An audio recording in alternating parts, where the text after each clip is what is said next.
Bare Their Souls starts in 30 seconds. But first, we want to let you know that you now have a chance to appear on the barroom and talk bears. If you're a fan of the monsters of the Midway, you've got a voice, so don't keep it away. Every touchdown, every call, every play, you know exactly what the coaches should say. Come on down to the monsters of the barroom. Bring your passion, bring your football IQ. Talk every play, prove your point, show the world what Bears fans do. Monsters of the barroom. Snap, here we go! Bare their souls, bare their souls. Sports, movies, music, and food. Bare their souls, bare their souls. Sim Fitz, Danikin, just three guys being dudes. Danikin brings the facts off the mic, thinking fast, says it straight out the gate. Back you down, checkmate. Sim talking smack, walk it back, fact check. Hot takes, debates, got a strange music taste. Fitz, food reviews, Bears fan, five trolls, real talk, all true, bleeding navy blue. Three guys, one mind, three mics, one night. Hot takes, high stakes, barroom debates. Danikin, Sim Fitz, bring a barroom blitz, let the beer tap flow. This is Bare Their Souls.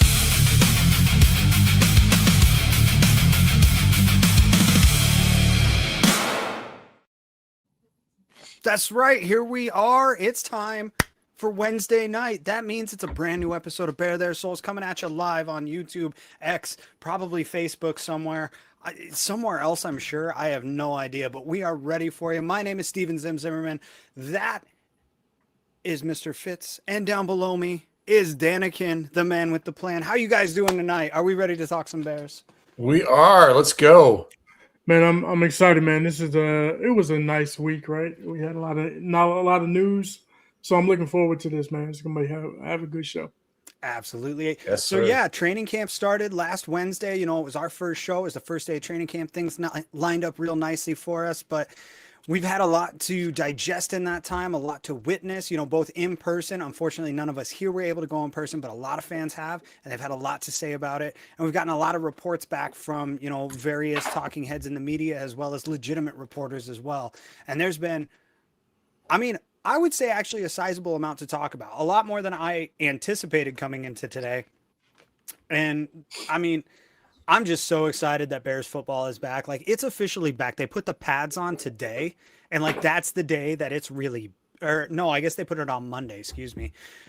But they put the pads on finally, and that's the day it really comes to life. You know, when you hear that first pop of training camp. Yeah. When them pads are popping, man, it's always nice to see it.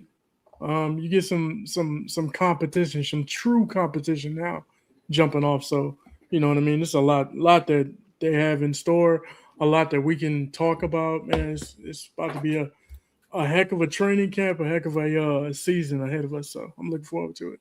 They're lubed up and ready to go, right? Yeah, exactly. I can't believe he said that, man. I'm not shocked at anything that comes out of his mouth anymore. I mean, he's so pumped up that he's not watching. He's just saying what's right at the tip of his tongue, and he's going to say it. That's it, man. He's so like just blind, like football blinders on all the time. You can tell, like, I honestly, like, I almost feel bad for his family, because you just know, like, it's nothing but football from dawn to dusk with him. Yeah, exactly. That's the way it should be, man. You know what I mean? I mean, it's that's authentic and genuine. You know what I mean?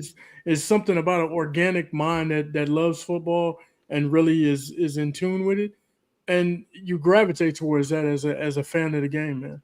You know what I mean? Well, that's it. I mean, you can tell he doesn't care about. Well, I mean, maybe he does care about his looks a little bit. He admitted to shaping up before taking off his shirt, but that was more for the fans than anything else. And that's the kind of thing, is like, he lives and breathes it, and that's all he's thinking about. Like, that's his priority. That's what he's taking care of. You know, he's not worried about, the Matt Eberflus haircut. He's not beekeeping. He's not trying to start a vineyard. You know, he's out there doing football, you know, day in and day out. But with all of it, you know, let me back up, guys, how are we doing this week? Are we ready? Is everybody feeling loose? Are we happy and ready to be here? Yeah, I just had a 2-hour back and forth to O'Hare tonight. So wow. taking my daughter to the airport. Yeah, I'm ready to just relax and chill out and do this. So Man, I'm excited about Bears football, man. At the end of the day, yeah. this time of year is like one of my favorite times of year. This Yeah. from now until the end of January is just it's great for me, man. So, I'm excited. I'm pumped. I'm ready to get it. I think you guys can tell I'm excited. I'm full pedal to the metal right now. My mouth is racing faster than my mind because I'm just so raring and ready to go with all of it. I have to reel myself in a little bit, remind myself like it's August, dude. Like I'm not gonna lie, football in August. I put it in a song last year. We're gonna listen to it again here in a couple weeks. Football in August feels kind of wrong, man, but at the same time, it means it's starting. It means it's the turn of the new page. To me, like this is more a turning of the season than like New Year's Eve is. This is when like my New Year's begins. Yeah, when I was in Arkansas as a sports writer covering high school football, this was like I go out there and get team photos, and you're out there in the middle of it. It's 12 o'clock in the afternoon, and it's a beating down Southern Delta sun, and you're just out there sweating. And there was something about it that just over the years, I enjoyed it just being out there. So when that sun gets really hot, I'm thinking football for some reason. I'm not thinking baseball or something else. I'm thinking football, getting my season previews ready and talking to the coaches. So yeah, August is football. I'm ready. Yeah. That's valid. You know what's coming, man. Fall is right around the corner. Right. You know what I mean? So many things are changing this time of year. Kids are starting to get ready to go back to school, and you just know it's time, that we got to lock in. We got football on Saturday, Sunday, Monday, Thursday, some Wednesdays, Fridays. You know what I mean? Yeah, every day now. It's crazy. That's it. It's crazy. And the Sox and Cubs are both in playoff contention. So that's a great time to be in Chicago right now. And Pete belted 2 home runs that today. Was incredible. And they swept the Dodgers. To the Cubs for what they did. Yeah. I genuinely, I have been so out of the loop on the Cubs this year. I have no idea. They could win the World Series and I'd probably be oblivious to it. I'm so wrapped up in what the White Sox have done in such an unlikely season. It's so great, man. Yeah, Danica would make sure you knew about it. Oh yeah, and that's fair. Between him and Adam, one of my part-time, I'm only part-time on this show. That's why I say part-time. One of my part-time co-hosts on Fantasy Football Goon, which should be returning soon, by the way. Keep an eye out for that for your upcoming fantasy football drafts and everything, because man, that's the real sign of football season, right? When you have your fantasy football draft. But anyway, between Danikin and Adam, I got it coming at me from both sides. These guys let me hear about the Cubs, man. Yeah, for sure. So no, I mean, you're absolutely right on that front. I'd hear about it sooner or later, and hearing about things is what we do best over on that platform known as X, where it was reported this week that Coby Bryant unfortunately went down with a little bit of an injury this week. Hyperextended knee, bone bruise, and a small fracture, which is good because it means no surgery, right? We were worried that this could be an ACL, MCL, meniscus, patellar. We have no idea. We're just guessing. These are terms we've heard as football fans, and we knew it didn't look good. And he was very emotional being carted off the field. It was reported pretty consistently, especially with all the fans there that are in attendance this time of year. Everybody's speculating, but thankfully it looks like, he's only going to be out 8 to 10 weeks, another 2 to 5 weeks, for MMI, maximum efficiency, maximum medical improvement, which is honestly really good because that puts him at a timeline. If we look at 8 to 10 weeks, that's between weeks 2 and 4. And we look at, maximum efficiency, that's somewhere between weeks 6 and 9, which in all reality, like, I think the Bears can get by to mid-season, right? The second half of your schedule is where you make your playoff push anyway. That's when good teams start really showing that they're good teams. So honestly, like, this might be actually a really good position that it puts them in for the back half of the season, provided that they stay healthy elsewhere. We still haven't heard anything about Kyler Gordon. But, this does leave an impact, a disruption to your defense. Cam Lewis, was originally in the nickelback position. He's now being moved out to safety with Elijah Hicks and Kyler Gordon and now Coby Bryant all injured, I pray for a quick recovery. I know that it's a fracture and a bone bruise, which genuinely can heal a lot faster than MMI timelines usually lay out. Guys can continue working on these injuries too. It's something that's kind of underrated, right? You only have to get that fracture healed up enough, because you're not going to refracture it by lifting weights, by running, by things like that. You're going to refracture it with hard impact. So that's why you basically just kind of have to avoid those concussive hits, that practice field more than anything. But you can jog, you can lift weights, you can do cardio and water aerobics, things like that, to maintain your body and stay in peak physical form. You guys have any thoughts about this injury, how it affects the defense, and what you expect coming from them moving forward? Go ahead, Danica. Yeah, I mean, I definitely feel it's going to be an impact, right? You signed the guy to be a impactful player, and your last line of defense is the safety position. It's very important on the football field. So there's going to be some type of impact there. How fast can he get up to speed? The good thing about it is that he can stay in the playbook. I mean, but when you're on defense, there's a certain amount of plays and formations that you look for and you deal with. It's more along the lines of communicating with the other safety, communicating with your cornerbacks and everybody that's on the football field. So the communication is what he's going to be lacking. I don't think he's going to be lacking anything when it comes to his play. I think he'll still be able to, he's not going to forget how to play football. He's still going to be an impactful player when he comes back, I believe. But it's just the communication, the timing, and being able to have continuity with his teammates on the football field that's going to be impacted most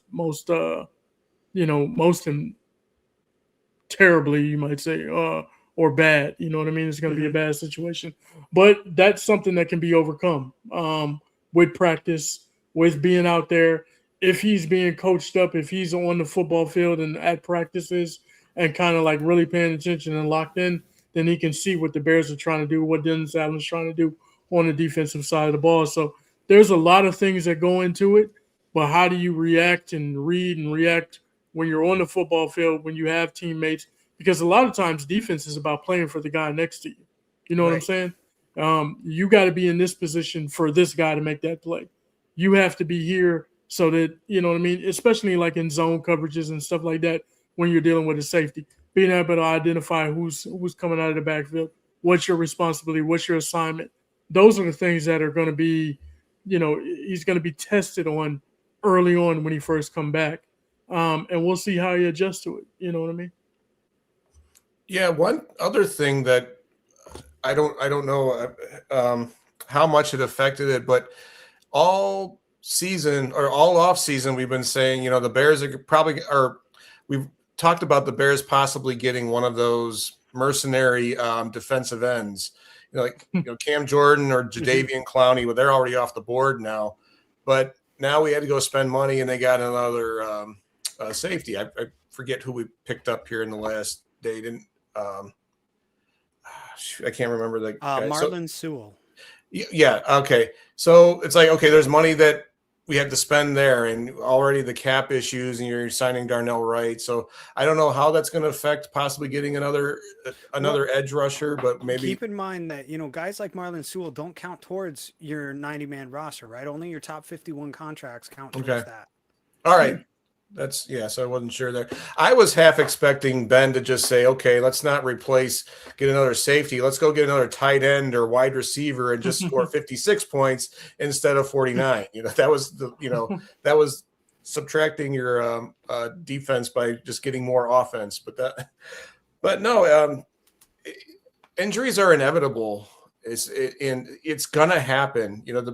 Last year, the Bears lost more games to injury than any other team, I think it was, or close to it. No, so they led the league in games missed due to injury. And we made the playoffs. So you hate it, but it's just bound to happen. It's a physical sport. So let's hope that if this is the worst thing that happens in training camp, all right. I hate that he's out. You just want to see that defense at full strength, but it'll just be next man up for them. They'll be all right. Yeah, I mean, and next man up's exactly the way to put it. even Dennis Allen had something to say about that. Let me give you a little clip that we pulled from his presser earlier today.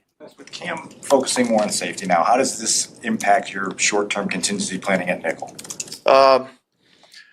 Well, we'll see a lot more of Jalen Jones, Josh Blackwell, Malik Muhammad. We'll see a lot more of those guys inside, in the slot. What do you want to see from Malik when he gets to take some reps in there?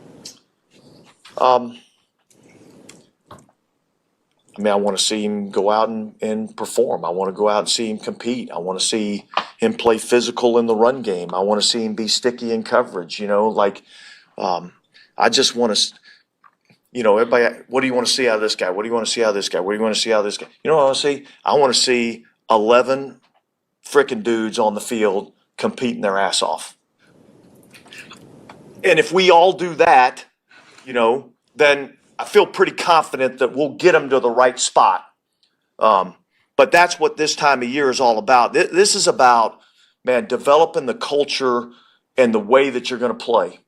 And that's what I want to see out of all of them. I want to see it out of the freaking 10-year vet. I want to see it out of the rookie. Man, I took so much away from that.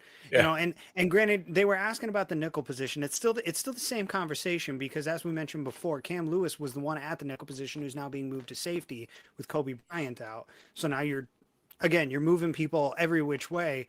And is it just me, or does it seem like Dennis Allen has spent one season in Chicago and already kind of fed up with some of the dumbass questions that get asked in that room? We have said it for years as a fan base, but man, I am sick and tired of some of the questions that get asked in our media room. Like, some of them just have no business being asked, and others have just no answers. And, I hate to rag on the media because they get paid to do this. Obviously, they're good at their jobs. Every single one of them, in my opinion, is a good reporter and or writer in some way, shape, or form, because here we are talking about it. So clearly they're doing something right.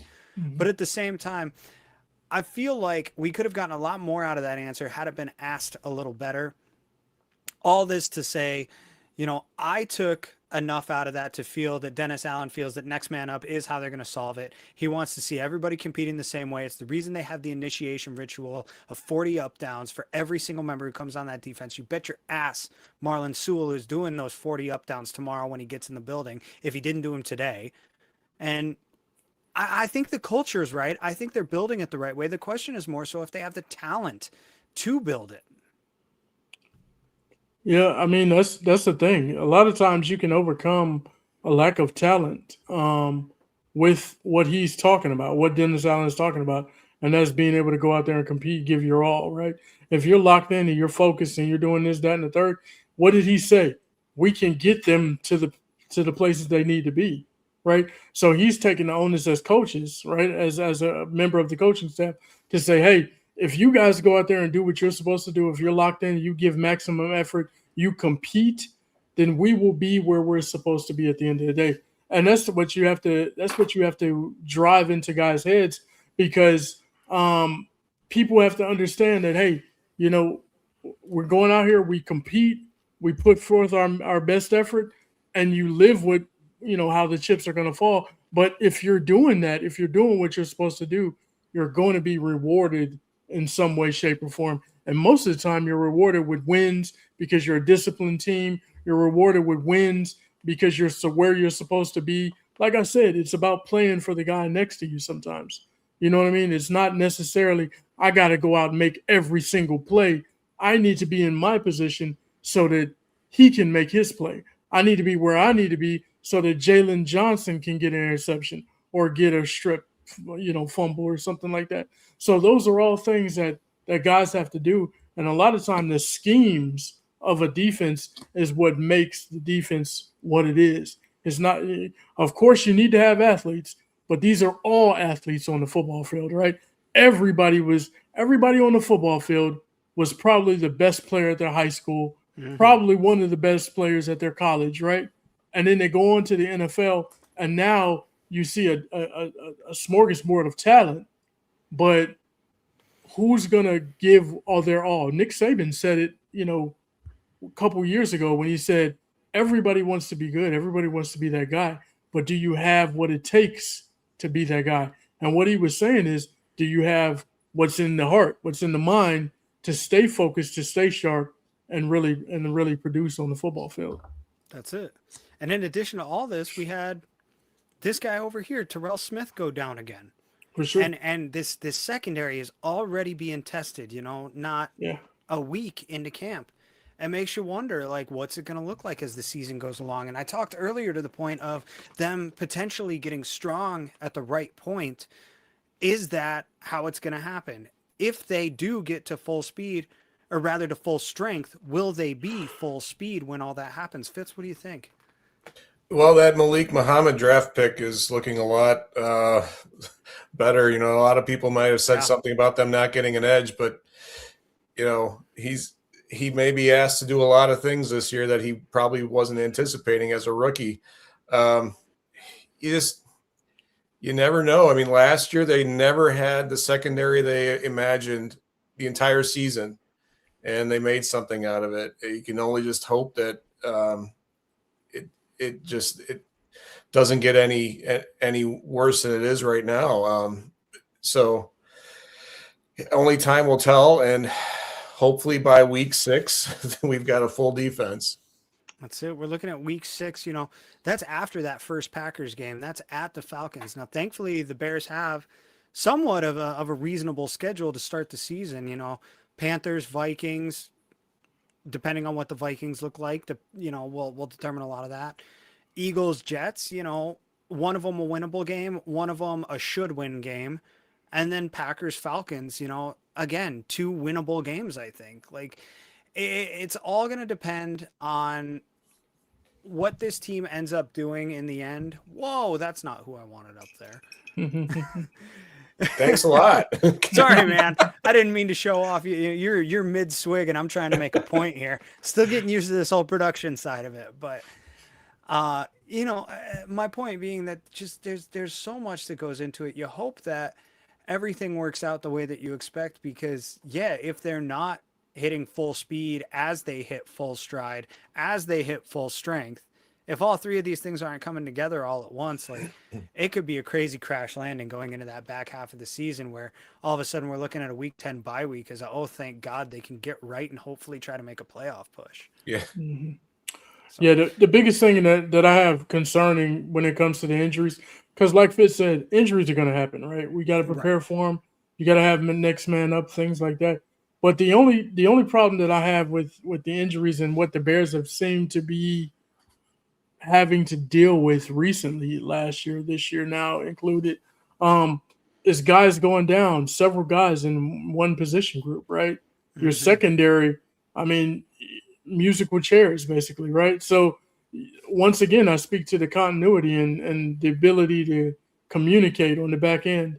When you have so many different voices that's coming and going in and out of the lineup over and over and over, week after week, then that's when it becomes a problem. So, you might have an injury here or there, but you don't want to have a musical chair when it comes to our nickel position or our safeties or the other cornerbacks, the outside guys on the outside. You want to have some type of, guys that are there for a little while, so that, hey, if a guy's missed 1 or 2 games or whatever, so be it. You know what I mean? We'll make do with what we need to make do with. Yeah. But when you have just a coming and going of it, then that creates the problem, in my opinion. Yeah. Now, in some good news on the injury front, TJ Edwards was activated off of the non-football injured list today.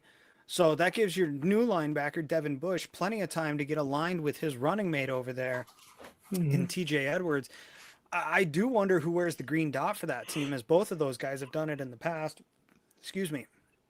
But I think that, regardless, the Bears linebacking situation is in a much better position than it was, 2 weeks ago even. It's really looking positive. They got Sanborn back. They've got Hippolyte, who seems to be coming on pretty strong in camp from what I've been hearing. Granted, it is with the second teamers, but he seems like he's playing his butt off out there. And now your first teamers healthy, running together, figuring out how they're going to cover that nickel hole. It almost makes me wonder if they go to more of a traditional kind of 4-3 style defense to make up for that lack of a proper nickel at this point in time. You know, Devin Bush has the speed to potentially do it. Yeah, I'm real excited about Bush. Listening to an interview he did with Jeff Joniak this past week. He's just so excited to be here. It's like he's got a new life, new lease on life being here, and he loves what Dennis Allen's doing. He's ready to show off that speed, and that's just something that we didn't have last year, really, at any position on the defense. You couldn't say this guy is speedy, it just wasn't there. And so, he's I'm real excited to see what the linebackers can do this year. Yeah. All right. Yeah. I mean, it's a lot to be hopeful for as much as we just, crapped all over the hype and everything and brought the mood down. Like, there is a lot to be hopeful for with all of it. And, to switch it around to the other side of the ball, it seems like there's a ton to be positive about with the offense, including Darnell Wright getting a pretty darn nice extension. We're looking at 4 years, $116 million with 93 guaranteed. This man got himself a Christian Kirk contract out here. That is insane. And the best part is it kicks in after the 2027 year, which keeps him under contract all the way through 2030, guaranteed with an option for 2031. Now, yes, this takes up a lot of cap space, but it means that Caleb's got a protector for the future. And actually, this is not just, I mean, this contract is monumental in many ways for this team. All right, so he's the most guaranteed contract for any offensive lineman from your offensive lineman general manager. He's the first Bears first-round pick to sign a second contract with the Bears since 2014 when Kyle Fuller was drafted. Wow. How crazy is that? The first guy in 12 years. I had a list of the guys, and I can't quite find it quickly here, but if I remember right, that list was Justin Fields, Mitchell Trubisky, Roquan Smith, Urlacher. Here it is, Leonard Floyd, and Kevin White. Those are the 5 players drafted in between. Okay, I got you. In between Kyle Fuller and Darnell Wright in the first round. And it's safe to say that Ryan Poles does not miss on his first round picks. I think that's very clear to say at this point. Which he's had a lot of top ones. So well, you better hit on those top ones because Kevin White and Leonard Floyd and Mitchell Trubisky and Roquan Smith were all top 10 picks and did not sign a second contract in Chicago. So, it's really easy to give Poles, the pass for, well, they're top 10 picks. You better nail them. Well, the guy before him fucking didn't. So, I mean, he set the bar on the ground. It was not hard to step over it. But to find an all-pro offensive lineman worth the most guaranteed money in NFL history at his position is just, it's phenomenal. It's all you can ask for. And I mean, I think it makes the pick a smashing success, and it sets you up to sign Caleb Williams for the future as well, because he knows that he's got his dude there to protect him. And that was another point I was going to bring up, is that this is the first major contract that they have signed that goes into the time period when Caleb Williams' contract will be coming up. This is the first guy that they've signed past the 2027 season for a significant amount of money. Yeah. Showing the direction that they're planning on building this team. He said he was going to build through the trenches. Everybody gave Ryan Poles a bunch of shit because he didn't do it in 2 years. And here he is building the future through the trenches. And I think he deserves a round of applause for it. I mean, when you get offensive linemen that are tough, man, you don't let those guys walk out the door. You don't see offensive linemen switching teams that often if they're legit, unless, it's late into their career or they're often injured, stuff like that. So to see this guy get paid is good. It works well. It makes it look good for Caleb in the future as well. And they know players talk, you know what I mean? It's like, okay, he got paid. I'll probably get paid. You know what I mean? And let's be real. A lot of people talk about the contract and what it is. Yeah, he's the highest paid, but in 2 years, I guarantee you he won't be. Somebody will suppress that. And they will Absolutely. You know what I mean? So in 2 years, 3 years from now, when it actually kicks in, this is why I always say, and Ryan Poles has done a good job of this right now, sign the guys early. This deal kicks in after his 5th-year option, right? So that's what makes it so attractive, because by that time he'll be slightly probably underpaid at that point. You know what I mean? If he keeps the trajectory of what he's of his play and he's still playing at an all-pro level, you're going to have a guy that's getting paid less. You know what I mean? Yeah, he's the highest paid now, right? But it hasn't kicked in, so he's actually not the highest paid right now. You know what I mean? So that contract is on the table and it's there, and he's got guaranteed money coming to him.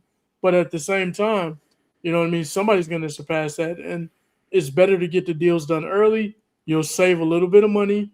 You'll lock guys up for a longer period of time. Like I said, this can be, you guys said it, Zim, 2031 option. We're in 2026. We've got a tackle now for the next 5 years easily if we want him. So yeah, we're gonna have 5 Super Bowls by then. Exactly. No, yeah, Danica touched on it. It's like they got him now because it's not going to get any cheaper to sign him. No, every day that passes, he's going to get more expensive.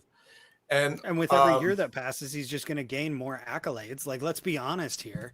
Yeah. The guy's going to hit Pro Bowls and all pros and everything, assuming he stays healthy and his career trajectory stays the same. Yeah.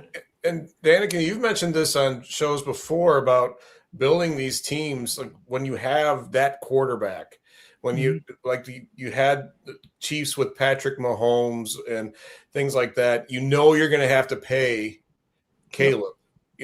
At this point right now, the way we're seeing it, he's going to get paid and the Bears better pay him. That means you can't pay 3 wide receivers. Mm-hmm. That means there's going to be guys that are going to leave. But when you get an offensive lineman, the quality of Darnell Wright, you've got to pay him, because you don't want to just constantly fill in holes, because you're going to be filling in holes in receivers and things here and there, because Caleb's going to be so good, he's going to make them better. That's the thought, right? Exactly. Yeah, exactly. But when you get that offensive lineman, you don't want to be filling in holes all the time with offensive linemen, with free agents and rookies and things like that. So you got a lineman, you're going to pay a quarterback. This is the way to do it. People are dependent, right? In football, guys are dependent. Wide receivers are dependent on the quarterback getting them the ball, right? Mm-hmm. Quarterback is dependent on his offensive line to not only be able to protect him, but allow him time to throw the football, right? Yeah. And they also have the job to do in the running game as well. Mm-hmm. So when you have those types of guys and you can build in the trenches, all teams, look at them, years and years and years have gone by. Most teams that go to Super Bowls, most teams that win Super Bowls, they are good. They are tough in the trenches. If you win the game in the trenches, even though it's a passing league, even though it's high flying, score a lot of touchdowns and things like that, if you're tough in the trenches, most of the time you will be tough to beat and you will advance far in football. That's it. Now, to give the man a little bit of spotlight on the show after signing his massive contract, we've got a little clip from Darnell Wright. Poles really invest in us, like besides the financial investment now, obviously, but he really invested in me, helping me get one-on-one time more with the coaches, one-on-one time more with the strength staff, one-on-one time more with Mark in there doing core strength. He's helping me set it up, because it's hard. Even when I was a young player, it's hard for you to go up to a coach and want to demand their time. And I know you're a first round pick, blah, blah, blah, blah. So they would probably be obliged. But, sometimes it's hard for a player to approach a coach and, want to take all their time when they've got stuff to do, blah, blah, blah. But he was investing in me at a really early age, beyond what you would think a GM would do. I mean, I know they have all that shit they got to handle. Sorry, excuse my language. They have all that stuff they are handling, but he's really invested in me, even from a long time ago. So I really appreciate that.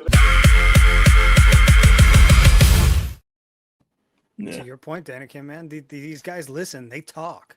And they listen. And statements like that are going to go a long way when it comes to building this culture and building this team. No. A lot of people question Poles, including myself, as recently as that Ravens game last year. And, I got to say, I was wrong. I think a lot of Bears fans have been wrong about this guy. I think Ryan Poles has his finger on the pulse of something that no other Bears GM has had before. I mean, potentially since George Halas. You know, he understands the players in a way that I don't think a lot of GMs do. And it goes a long way with these guys, and it makes the difference, and it's what builds this culture and gets you guys like Ben Johnson and gets players bought in and potentially starts adding trophies to the cabinet again. Mm-hmm. Yeah, absolutely. Yeah, he understands the players of today, you know, because he's not that far removed from it. There was something back when they traded Justin Fields. I hate to bring it up, but there was just something back that he had said. He said they wanted to do right by Justin. So they were trying to find the perfect fit for him. And some people kind of laughed that off, but I think it meant a lot. It meant a lot, not just to Justin Fields, but to everyone, the players that heard that. You know, so players that they're thinking of signing, players that are on the team, they're not.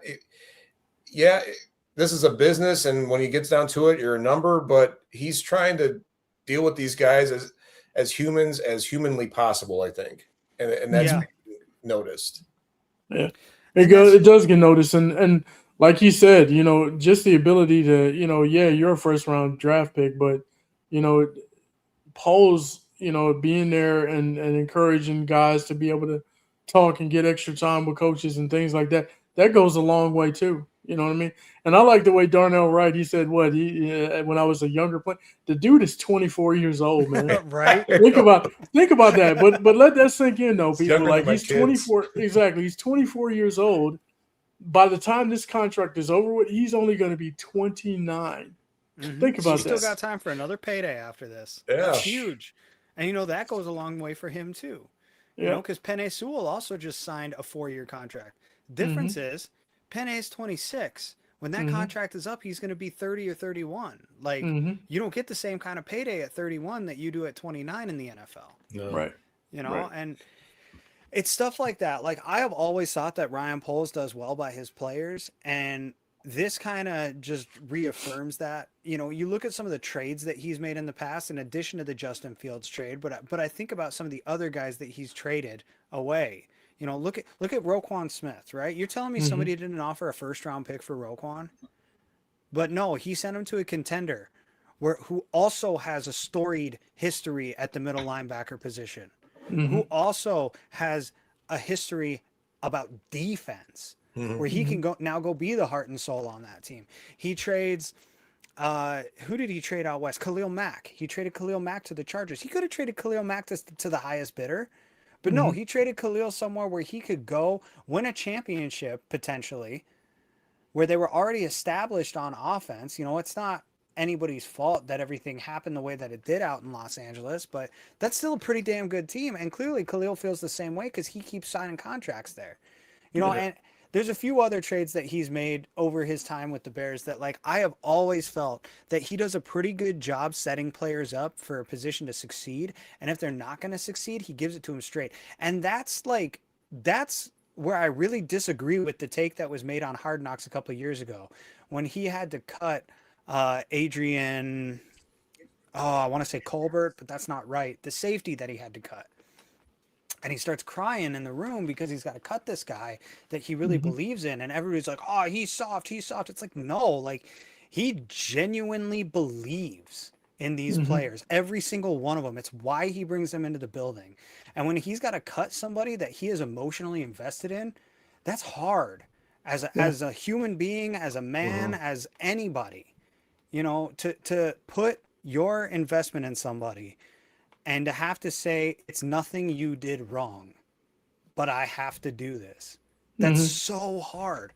You know, if it was a dog and not a football player, people would be like, oh my God, I'm sobbing. But because it's a football player, everybody's like, oh, you got to be harder than that. You can't be soft like that. Like, I can't stand it, man.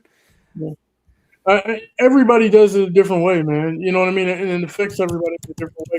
There's, like you said, there's some guys that are out there that you can go into the football field and you can genuinely believe, and you can say, hey, for us, he fits what we're trying to do. He fits the locker room. He fits with the culture we're trying to bring in. We know he's going to give 110%, but he just can't make the roster. And sometimes that sucks, not only for the player, but also for those who are doing the cuts, you know what I mean, and things like that.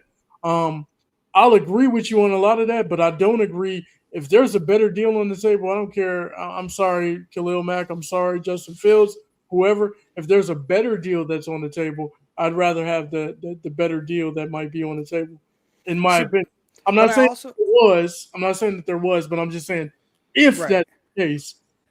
But I also think that goes to show, like, Poles, in one sense, is doing right by his players, and by the other sense, that's him, flopping it out on the table and saying, I can do whatever I want with what I got. I can build a Super Bowl contender and do right by my players. Like, I am that good at my job that I can do whatever I want and still win. And like, that's a good point. That's a good point. Like, it's a little bit of a power move at the same time. Like, it says something differently to the upper management than it does to the players, and I think he can be sending two messages at the same time. It's just a matter of whether these messages convey, if the actions back up the message. Now, if he truly goes out there and wins, like, if they go win a Super Bowl and Poles continues to do right by all these players, what is not to make Chicago the top destination in the NFL? Mm-hmm. Between the atmosphere, the fans, the culture, the history, the coach, and now the GM. Like, if this is Thanos putting the ring together, man. He's got the Infinity Stone locking it in right now. He's ready to snap and make this league his bitch. And it's now up to execution. If they really do it, then maybe he's actually done it. Yeah. And that's the thing. People, you know what I mean? A lot of people are so invested in it as fans. The word fan is short for fanatic, right? I always bring that up. And there's a reason why. Is because fanatics can be irrational, right? So when a guy doesn't do, or the GM, coach, whatever, doesn't do what you think he should do, now I hate the guy for the rest of my life. You know what I mean? And that's not the case, because, I'd rather have a guy, and like you said, it's speaking messages not only to the players, to upper management, but he also is speaking messages by doing some of the things that he does to the fans and to the media. I don't care what you think.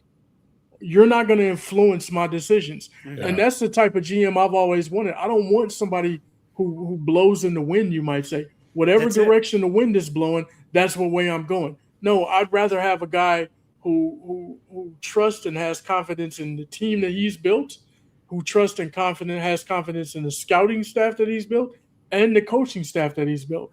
And when you have that, it doesn't matter what the fans, the media, anybody else says. You got to block all that garbage out and go to work and do things the way that you see that you should build a team. And I think that's what he's done.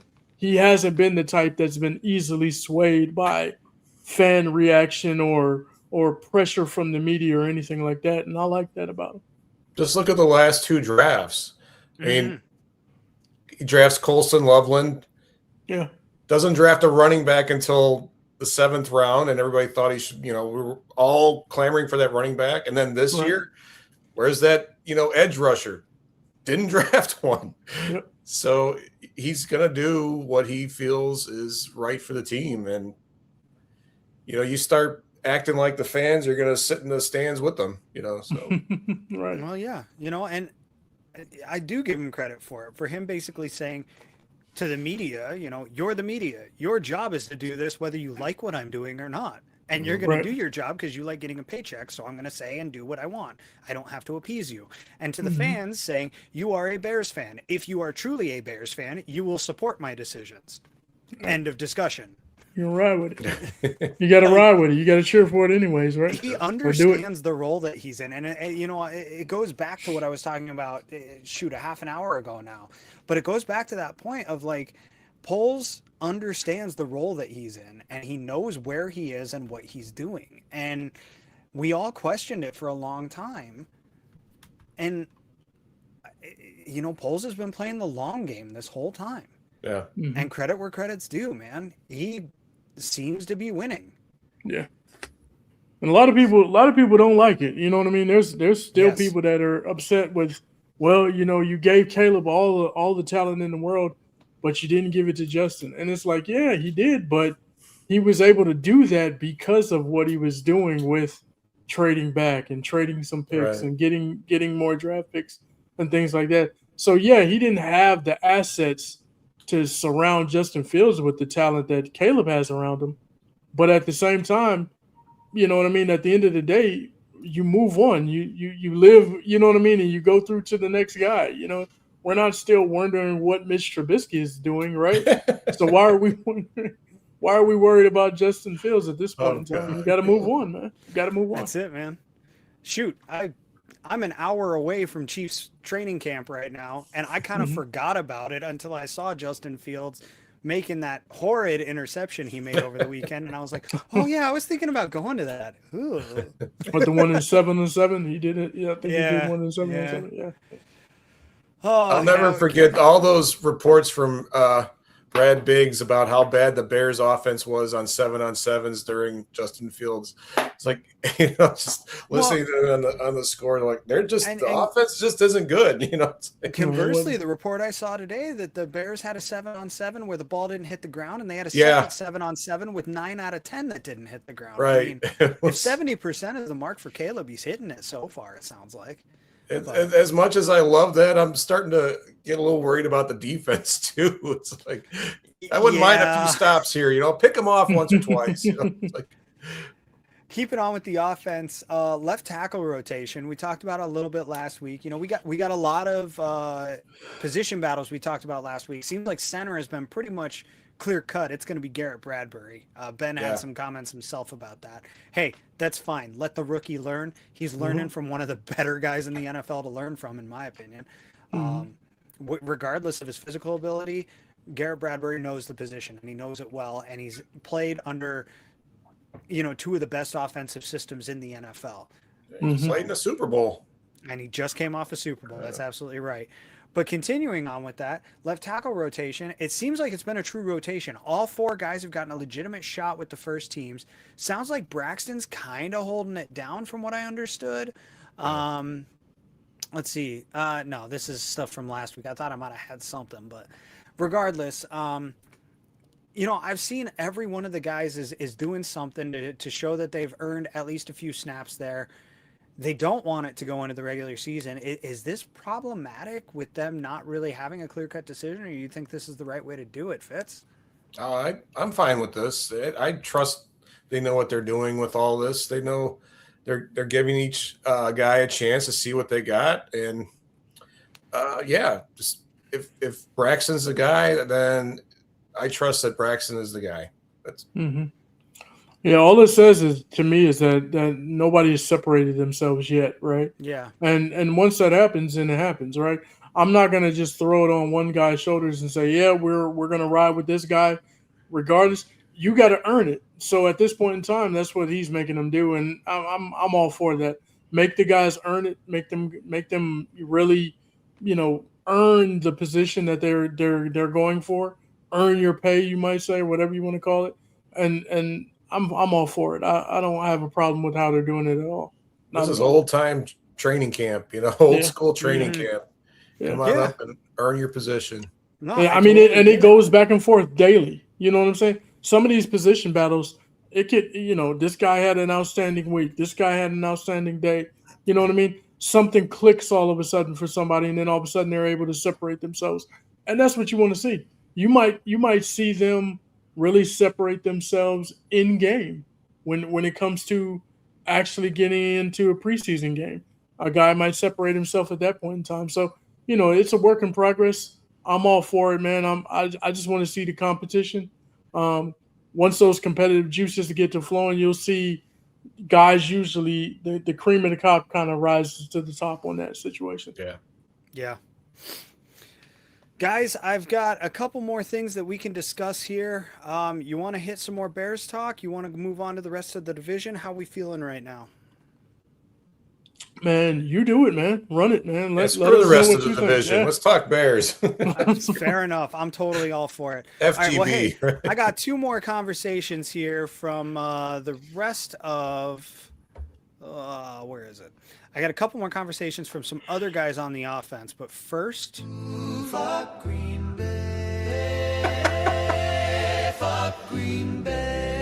All day. here is DeAndre Swift on his expectations for himself this year. thing I would say that was missing last year that I need to do a better job of is I need more explosive runs, longer runs. I need to showcase that a little bit more. I didn't have a lot of those last year. I can't wait to go out there and make those happen. Is that a matter of just trying to add a little bit more speed, breaking another tackle, both? My speed there. I wouldn't say that. It's just create more space for myself. Yeah, just being on top of that. When I do get in space, just making the most out of my opportunities when I do get in space. Yeah. A number goal for explosive runs that you want? Do you set us up number goal? As far as explosive, no, I don't set a number goal, but I got a number in my head is where I want to be at going into this year. No. I mean, we were trying to attack a defense. I think there's a perception, a lot of people, we're going to run the ball, we're going to stay efficient, we're going to control the clock. We are looking to attack a defense. We're looking to attack fronts, to expose space, to create run lanes, to create explosives. I mean, we don't look at the run game as a way to stay on track. We look at the run game as a way to attack defenses and really be explosive and continue to just put our foot on the gas the entire game. I love that. I love the way they talk about the running game. This isn't some 3 yards a carry, ground and pound. This is, hey, if the wide receivers in the passing game are going to have 50-yard plays, the running game can have 50-yard plays. And I just love it. It's just, yeah. As part of my missing of football, as we all, I think, start to get somewhere in that June, July kind of time of the year, I started rewatching a bunch of Bears games from last year, and right around like that Browns game, maybe like a week or two before that, that was week 13. So a little before that, maybe all of a sudden DeAndre Swift starts popping off the tape, man. Somewhere around that Eagles game. Yeah. Was that Black Friday? That Eagles game was beautiful. All of a sudden he starts popping off the tape a little bit and you're like, ooh, oh, he got a little nasty in him. And then he kind of keeps going and it keeps going and it keeps going. And you're like, damn, if he starts next year the way he finished this year, this Bears offense is cooking with fire, man. Yeah. Yeah. I remember being on Bear Soulz last year, and we were talking about DeAndre Swift, and there was a lot of hate for DeAndre Swift, not from us, right? But there was. I'm talking about there was a lot of hate from fans and like, oh, what, why did we, something else, we don't, get rid of him, blah, blah, blah. And Ben Johnson was the one that said, just be patient. This is going to work out. The run game is going to produce the way it should. And it did, you know what I mean? So, you know what I mean? I was like, I was leaning on Ben Johnson. I'm like, yeah, just let's be patient, guys. Let's be patient. It'll start popping. And sure enough, it did. And what DeAndre Swift was telling me there, I mean, what it said, he had 10 plus yard carries, and that ranked 7th in the NFL, which was not bad. Yeah. But he's looking at it saying, there's opportunities I missed. You know what I mean? So on some of those carries that were 10 plus yards, maybe he's thinking I could have broke that to the house. You know what I mean? If I had seen this or seen that, or I cut here or did this, you know what I mean? So those are the things that you're looking at. And it's like, I like to see that because guys are not complacent. They're not satisfied with what they did. And that's a reflection of Ben Johnson because he's not satisfied, right? So you see his handprints on the players, on the team, and I like seeing that. I really do. Yeah, Ben said, always be on the hunt. Don't be the hunted. Everybody's saying that they're the hunted this year because they won division. He's like, no, we're hunting still. We're still hunting out there. Yep. So. That's right. Yep. Guys, I got one more thing for you. I'm going to hurt myself patting myself on the back so hard for this one because this is pretty much verbatim what I was saying about Cole Kmet last week, but straight from Press Taylor, offensive coordinator of the Bears. Cole is everything that we are about. I mean, the way he approaches his work in the meeting room, in the building, just the presence he is. He's a guy that, as we started yesterday and we knew we were going into a live period and it was an unscripted, it was more of a scrimmage type feel. As we broke up as an offense, he's the guy I call on to make sure he's addressing the offense just because he sets the tone for us. He's got the right mindset. He's about the right stuff. He can do anything we ask. He can line up at fullback. He can be in line. He can motion out. He can play in space. And he's been a great role model for Colston, for Sam, for that guys, but also just in our entire offense as an entire unit. He's done a great job. Nice. Not a whole lot to add to that one. I just really wanted that one pulled because, like I said, we talked about Cole Kmet last week. Hearing it straight from the team themselves just feels awesome. Guys, any last thoughts here before we wrap up this segment of the show? Hey man, I love Cole Kmet. I think he's awesome. I think he's been a professional out there. I think he adds a lot to the table. He brings so much to the table, and he frees up things for other players. A lot of times, guys are, in the world of fantasy sports, and I love fantasy sports because I play fantasy football every single year. But, a lot of people are just looking at the stats, right? Or they're placing bets, right? And they're just worried about stats. Give me yards, give me catches, give me yards, give me catches. But a lot of times, guys are out there. Once I say it again, you're playing for your brother out there. You're playing for the other guy on the team, right? If Cole Kmet can go out there and be a decoy, if he can, draw some attention in some way, create a mismatch somewhere else on the football field, those guys are able to eat because of what he's doing out there. A lot of times that goes unnoticed and people don't see it. Even in practice, getting ready. You know what I mean? Those things, those are all things that you need a consummate professional to do in order to be a good football team. So I think he brings a lot of that to the table, and people don't always see it. There's things that go unnoticed that you just don't see. Yeah, he's not going to have the receptions and the yards, but he's going to catch the touchdown on fourth down when you're. That's it. Yeah. You know, I mentioned last week, I think there's a good chance he gets a C on his jersey. It's and possible. I think after hearing what, the coaching staff has to say, I think it solidifies that thought in my head a little further. So it's possible. It's certainly possible. All right, guys. Well, hey, that's going to wrap it for this segment of the show. Real quick, just to fill you guys in on some updates. Why does it keep defaulting to Fitz? The camera loves you, Fitz. It's my magnetic personality, right? It really must be. Oh, man, guys. Thank you so much for being here on the new Bear There Soulz. We are here for your 2026 Chicago Bears needs. We'll be here all season long, ride or die with you. Keep watching, keep listening, keep finding ways to interact with us, and we will continue to find ways to interact with you, whether that be our chat room on the show, whether that be additional broadcasts throughout the week, watch-alongs. Hey, stay tuned. We're going to talk more about those later. After show, pre-show, and I will be helping out with the Fantasy Football Goon Show this season as Joe Mandel welcomes another absolute bundle of joy to his family. So, hey, give a big congrats to Joe if you guys are friends with him. Beautiful new child brought into the world this week. I don't want to share any more than that. This is his news to share, not anyone else's, and I don't want to steal his thunder. Also, hey, I don't know how much he's comfortable sharing. Again, this is his news, not mine. In addition to that, let me pull it up here.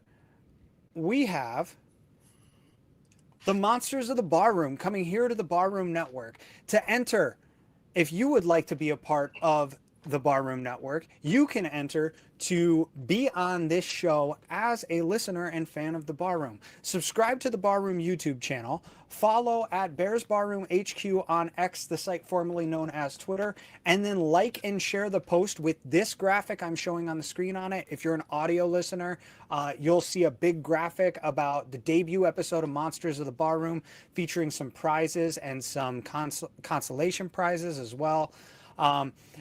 Top spots, 3 winners are going to get a guest appearance on this show, right? You get your opportunity to have your voice heard by Bears fans on a podcast format just like this one that we're on now, featured here on the Barroom Network with the podfather himself, Aldo Gandia. Winners compete for prizes on this show that include an NFL Shop gift card, a Caleb Williams McFarland figure, t-shirts and caps, possibly even more, possibly a little less. We'll see how greedy Aldo's feeling afterwards. But hey, that's between you and him. I'll let you take it up with them. Guys, that's about all we've got now for the football segment of the show. Last things last. Follow us on X, the site formerly known as Twitter, at Bear There Soulz. That is Bear There Their, for those who don't know, they're there, and there.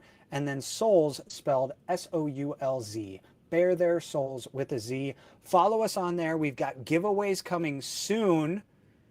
One announced as soon as tonight. So make sure that you are listening and paying attention to us, because we will have merchandise, tickets, things of that nature to give away right here on the Barroom Network. I can't find what graphic I've got up. Guys, I'm a mess when it comes to this whole production thing. We have a fourth member joining us tonight. We've got Peter Fonseca from the Chicago Sports Bums podcast. Peter, how you doing tonight? I'm excited as you are. Talk a little bit of Bears. I know I've been listening for the first hour of the show. I'm gassed up, man.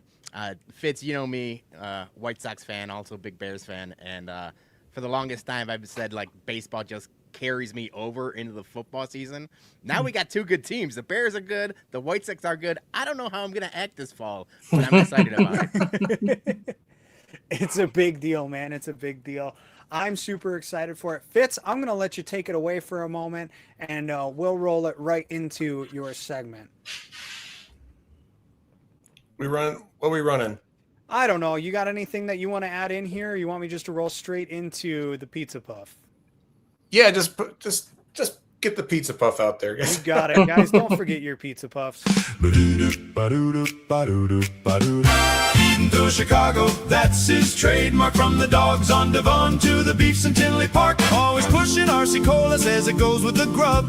The city put the flavor in him and filled him up. Ooh ah, the man knows his stuff. He's Fitz. He'll tell you what's enough, and don't forget the pizza puff. Tacos and burritos at Taquitos Chicago. For your next Taco Tuesday or whenever you crave some tacos, try Taquitos Chicago. I visited their location at 3792 West 79th Street in Chicago and tried their steak tacos with cilantro and onions. The steak was excellent and tasted like it was right off of your charcoal grill, and their homemade sauces just added to my enjoyment. And I tried their burritos, a generous-sized burrito bursting with flavor. Taquitos Chicago is in the MVP race and gets a 329 on the Fitzometer. And they're open 24 hours a day, 7 days a week.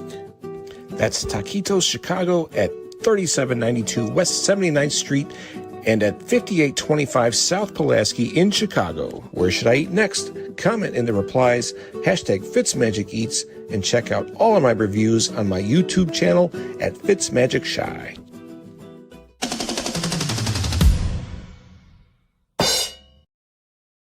All right. Yes, that was Taquitos Chicago. I was genuinely unexpected for how much I was going to enjoy that. But it's like as soon as I walked in, I could smell I was like, yeah, I'm at the right place. And that burrito, that was a good sized burrito. That was not a Chipotle burrito by any means.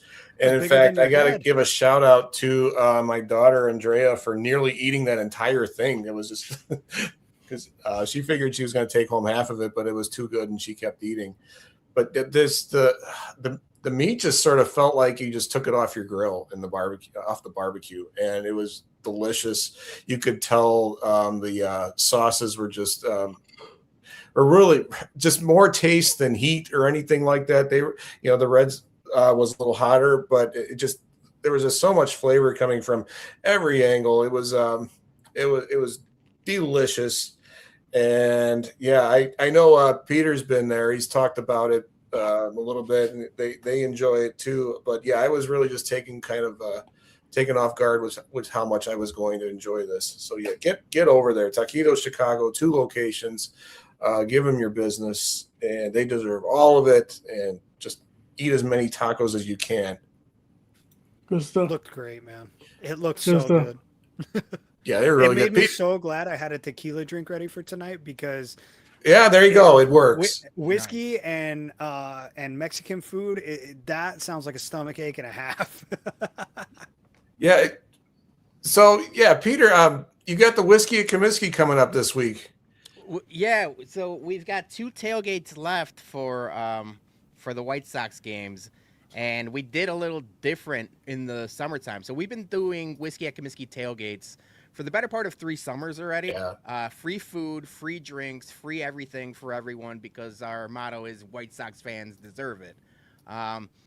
What we realized was, as much as we are quote unquote the bourbon bums and we're big whiskey fans, whiskey in the middle of July is tough. It's a tough sell. In a 90-degree asphalt parking lot. Sometimes we had our poor Maker's Mark rep out there. The wax bottles were literally melting. So we said, we have to pivot. We're going to keep the Whiskey at Comiskey tagline. We're going to keep the Whiskey at Comiskey tailgate for the fall. But now we've kind of transitioned into more tequila. So now it's tequila at Comiskey, at least for like July and August. So yeah, we're excited about that, and we've had some great partners and great vendors. But it's just like the support of everyone on whether it's White Sox Twitter or the White Sox Reddit community or other places. It's been fun. So yeah, we got 2 left for this year.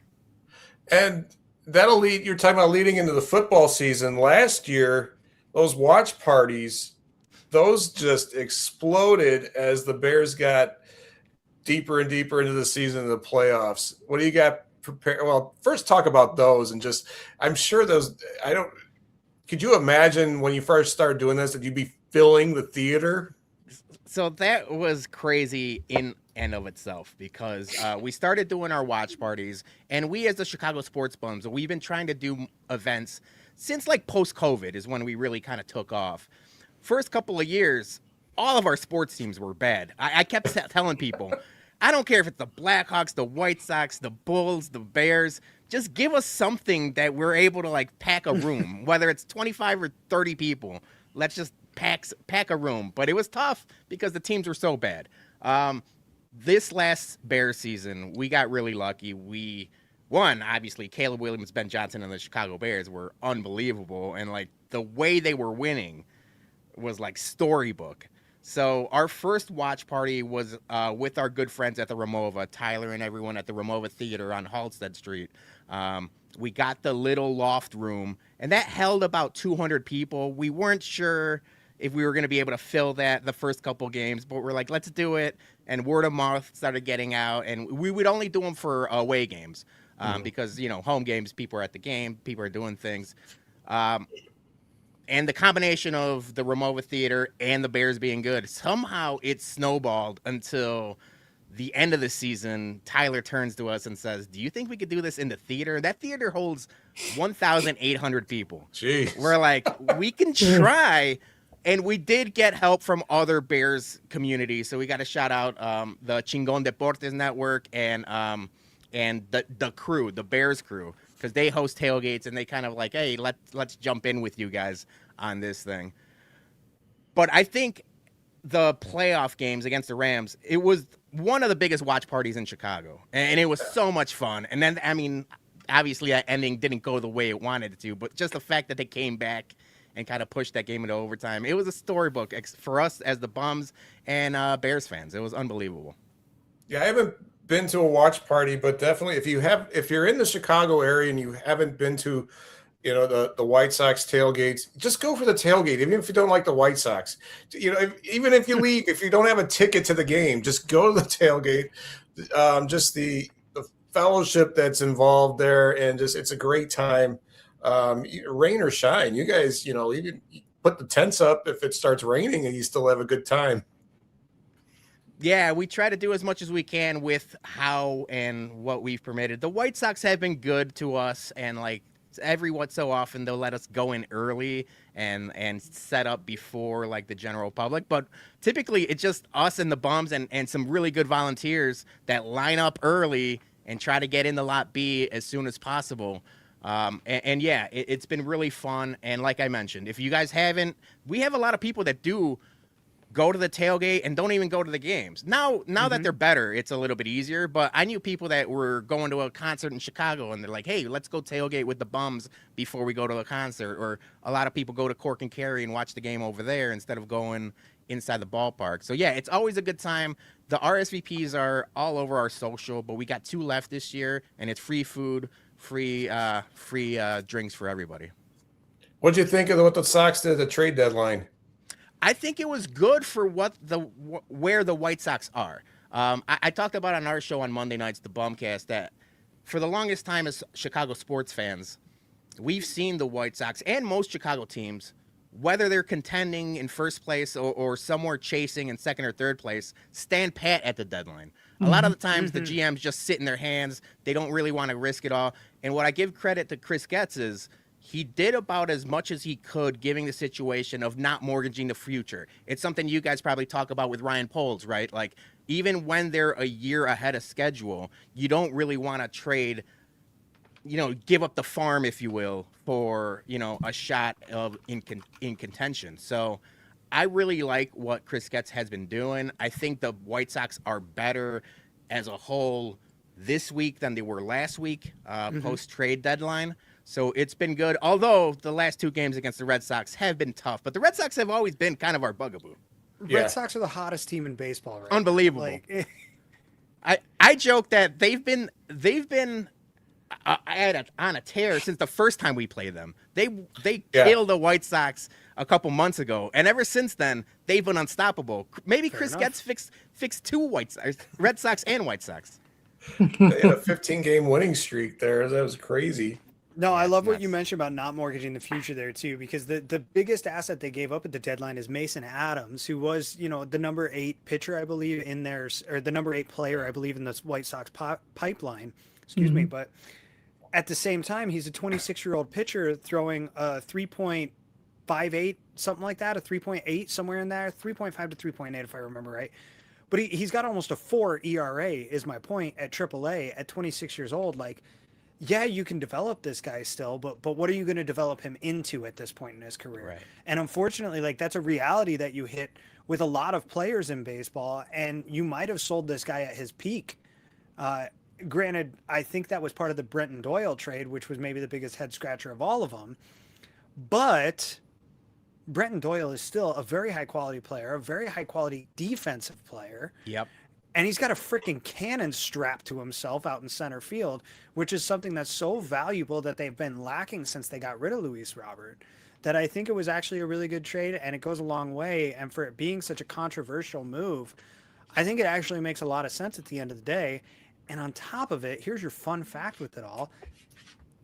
Brenton Doyle went to Shepherd University, the same university. Tyson Bagent. Tyson Bagent. There are currently 2 players in all of American professional sports that went to Shepherd University, and they both play in Chicago right now. How crazy is that? That's unbelievable. Now, if you tell me Brenton Doyle's dad arm wrestles too, now that's a different story. How crazy is his dad is what we need to know. Right. Yeah, there you go. Well, there's your next deep dive. Yeah, I'm going to have to do some research on that. But I agree with you, Zim. Like, the Brenton Doyle thing makes sense because the White Sox are, believe it or not, they're going to be in contention come August and September. And defensive substitutions matter. Late in games, you need some defensive replacements. Gold Glove winner.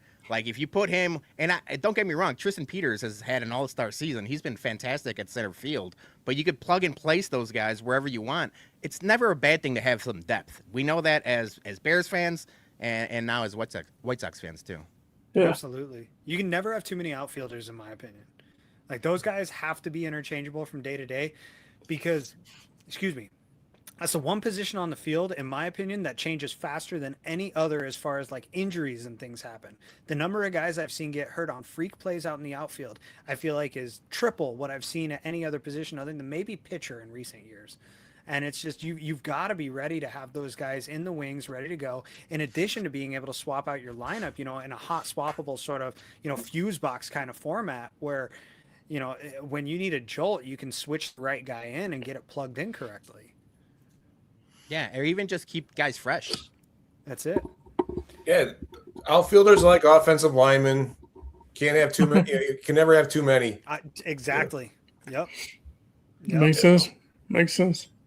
Well, hey, I'm gonna pile on and jump in again here. But you mentioned it's becoming more tequila season out at the ballpark, and as I mentioned, I've got a tequila drink ready for us tonight. Little something that I thought we'd start adding to the show, considering this is the Barroom Network after all. Might as well. There's a little cocktail segment. So this is loosely inspired by a speakeasy that I recently visited up in Omaha, which is near where I live. And this drink that they have, I talked about it a little bit on the show last week, but it's kind of a mezcal old fashioned is the way that I like to describe it. But it's not quite. So they use a duck fat washed mezcal, which is, I mentioned kind of an umami flavor on the tongue last week, and that's where it comes from. That fat that they literally absorb into the mezcal creates this heaviness on the tongue that you don't find with a lot of other liquors. Then they use an allspice orange bitters and a vanilla saffron bitters to spice it up. Jeez. And that's it. Wow. That's it. And, I don't want to go too deep into it. You can find this place if you would like to try it for yourself. It's called The Wicked Rabbit. It is, again, a speakeasy in Omaha. And, obviously they don't give away any of their key secrets, and I'm not going to try to replicate it. What I'm going to try to do here is replicate the flavors without replicating the drink itself. So what I've got here is a little pre-mixed combination of an ounce and a half of tequila, and this is just cheap Jose Cuervo Especial. Nothing special there, despite what the name might say. It's got about a half an ounce of some Barsmith Old Fashioned mix. And with Old Fashioned mix, you're usually doing a 2-to-1 on this. I'm actually doing a 3-to-1 to try to spread out the flavor a little more, to try to tamper it a little bit. And in addition, I've thrown in 3 shakes of Angostura orange bitters. Is there anything else I put in here? Oh, that's right. 2 drops of vanilla to try to capture that vanilla flavor, and 1 maraschino cherry. So all in all, to summarize, sorry, I kind of rambled there a little bit. It's ounce and a half of tequila, half an ounce of Old Fashioned mix, 1 maraschino cherry, 3 drops of vanilla, and 3 shakes of orange bitters. And the last thing, what's that? You got a little Alton Brown going on here. The last thing that I'm going to use to give it that umami flavor is just a couple drops of sesame oil. Oh my goodness. And the This reason sounds great. This sounds great. The reason I haven't added this sooner is because this is oil that I'm now adding to liquor. It's going to separate very quickly if you don't mix it. So I've got my little shaker here. I'm going to mix it. And the one thing that my drink does not have, yes, Mikey, it is a whole project, but it's actually a little quicker, and you have a lot of these things just sitting around the house anyway if you have any kind of bar in your house. Right? Like, it's what are we realistically talking here? You can use grenadine and simple syrup instead of Old Fashioned mix if you're kind of doing it a poor man style. Vanilla, you've got in the baking cabinet anyway. Tequila, you've got already. Sesame oil is maybe the only thing you're going to have to really go out and look for a recipe like this. This is all just stuff that you've probably already got sitting around. So next time my mom's baking chocolate chip cookies, I'll have her set this up too. There you go. Drinking a little bit of water that's melted from my ice in here. Now, And you got the good ice. You got the good ice, the sear ice. You got the ice ball, yeah. The last thing that I haven't added to this, because I am fortunate enough to have a smoker. I am normally a whiskey drinker, so I'm going to smoke this one with some beech wood. Good to see it. Keep it nice and light. I'm using the beech wood because it's light. This segment is going on way longer than I anticipated, and I apologize for that. The reason I'm using beech is because it's nice and light, so the light flavor will combine with the tequila a lot better than like a heavier wood, like a cedar, or I tend to use cherry wood a lot for things as well. Yeah, that gives a good flavor. Or maple wood. Again, those are more whiskey kind of things. But this is tequila, so we're going with a lighter wood. Now, if you don't have a smoker like I do, you can add allspice, something else that you probably also have in your baking. And that's what'll give it a smoky flavor without smoking it. Fun fact, you want to make your stuff a little smoky, add allspice instead of smoking it. Gives it that smoky flavor. And that's it, guys. Look at that. Wow. Salute, Nice. Wow. Nice. I got a little bit of whiskey here. We are the Bourbon Bum, so typically whenever I pop on the the podcast or so, I'll have a glass of something. So cheers. That's very nice. That is a very nice, and you can see here it's blended very nicely. Yeah, it's nice. It looks good. Wow. Yeah, very And it's, good. like I said, literally just a tequila old fashioned. Yes, it is a little bit of work. It's a lot of things that you probably already have in the cupboard, though. Again, loosely inspired by the Wicked Rabbit up in Omaha. Nice. The comments are getting on you for the Cuervo, but you got to use what you got. You got to use what you got. Here's my thing. I'm not a tequila drinker, and I literally just grabbed the cheapest bottle at the store. That makes sense. If I'm being completely honest, my thoughts behind a lot of these cocktails that I'd like to present on this segment is how to make bad liquor taste good. Because let's be real. Church it up a bit. Exactly. Last week I showed you how to make Malort taste like a sipping drink. This week I'm showing you how to make garbage tequila a sipping drink. This is the objective here. It's about education, not showing off, not being snooty about it. We're not Packers fans here. We don't discriminate. No. So Mikey asked my favorite whiskey lately. It has been Rabbit Hole. Their High Gold, which is their lowest level. It's about $50 a bottle. It's nothing too fancy, but Rabbit Hole is very nice. Yeah, a lot of people like the Derringer as well. Rabbit Hole. Derringer is very good. Yes. Yeah. I know. What's yours, Peter?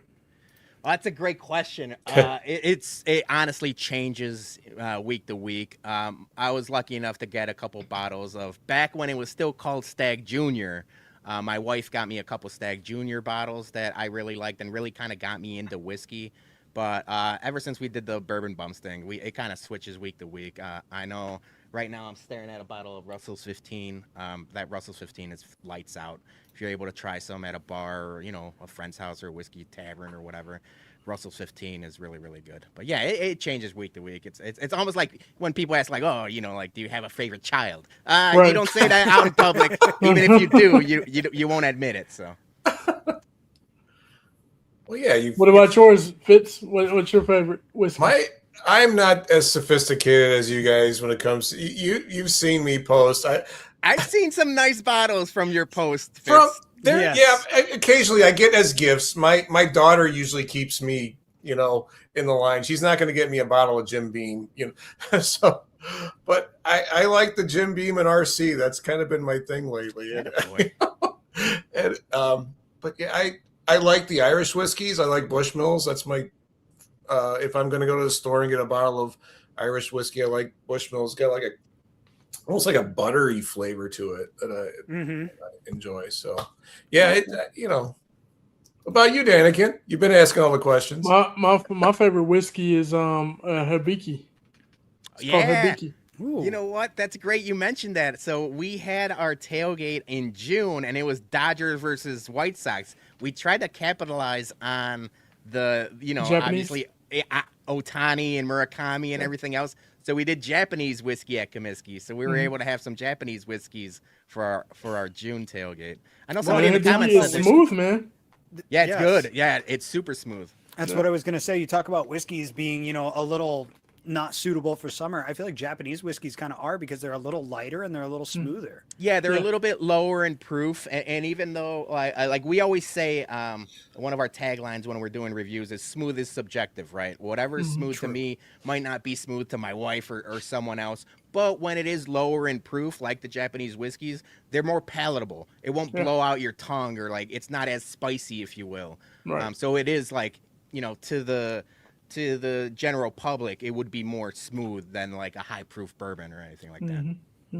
I generally see that it gets smoother the more you drink it. That's a great point. That's a great point. Starts going down beautifully, right? That's valid. That's what I tell everybody about Malort. The first shot tastes like shit. The second shot tastes worse. The third shot, though, not that bad. That's where all of a sudden you're like, this I could drink.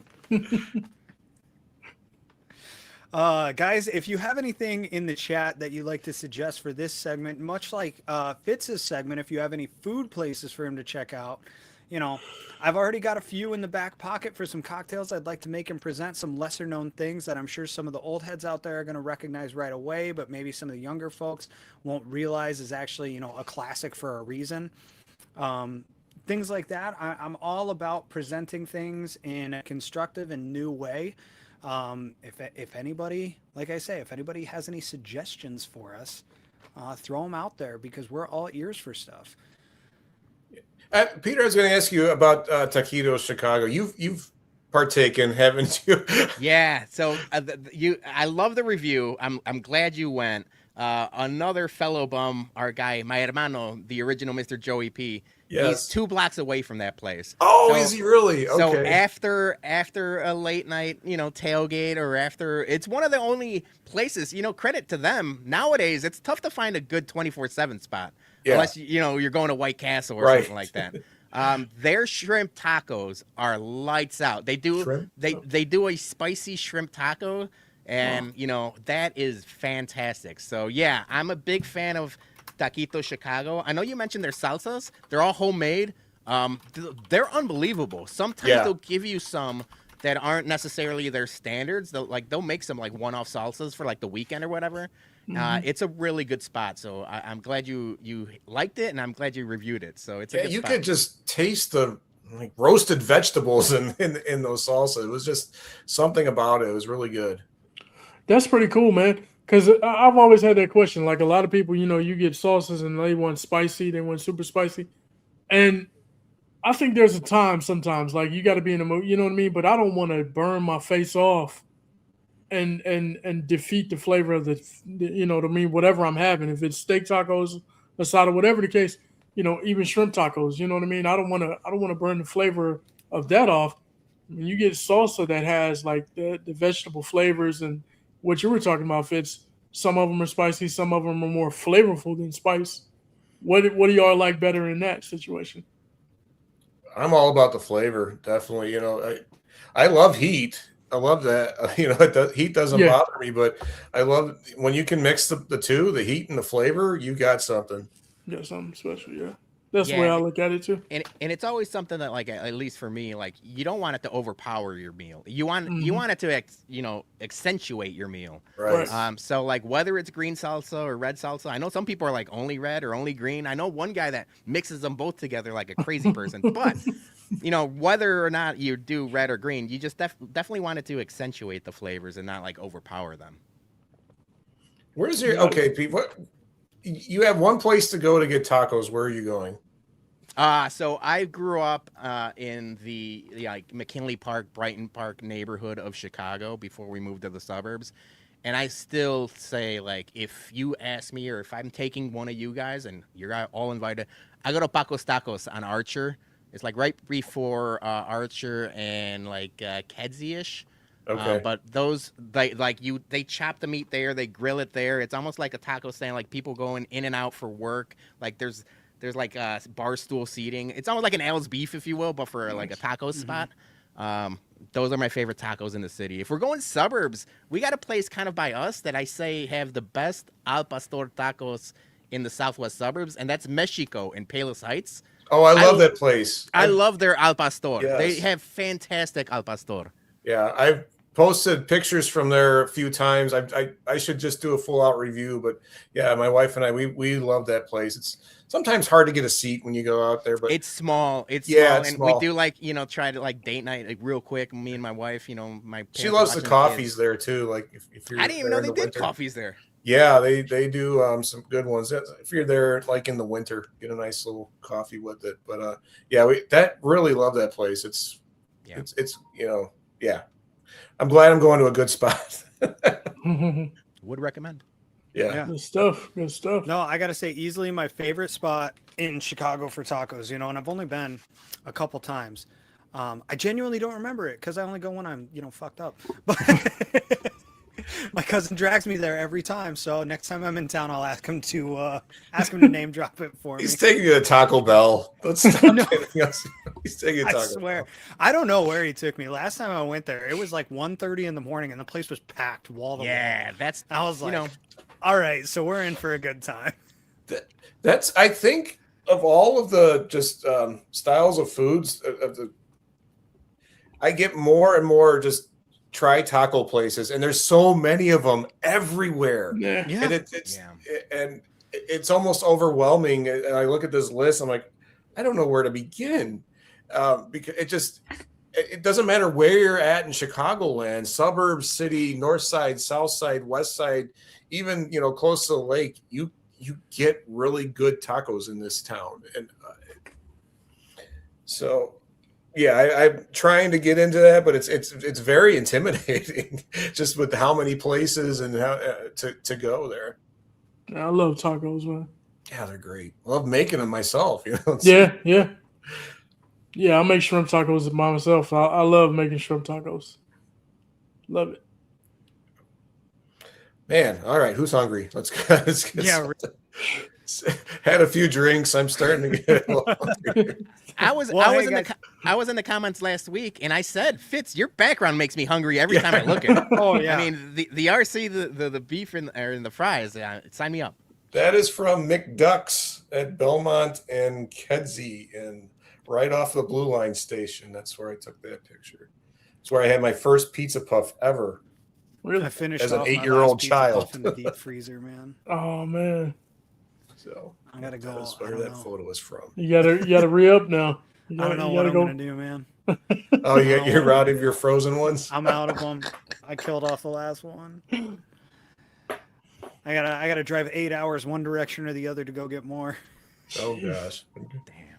So, all right, guys. Well, hey, moving into our music segment, I still don't have a proper intro for this, but realistically, guys, this is really only going to be like 5 minutes of music every week. That timer's going to start right now. We're not going to go too crazy, too deep into it. But I'm going to show off something here rather than reviewing anything this week. I guess I am still kind of reviewing. This is a review of a live show, though.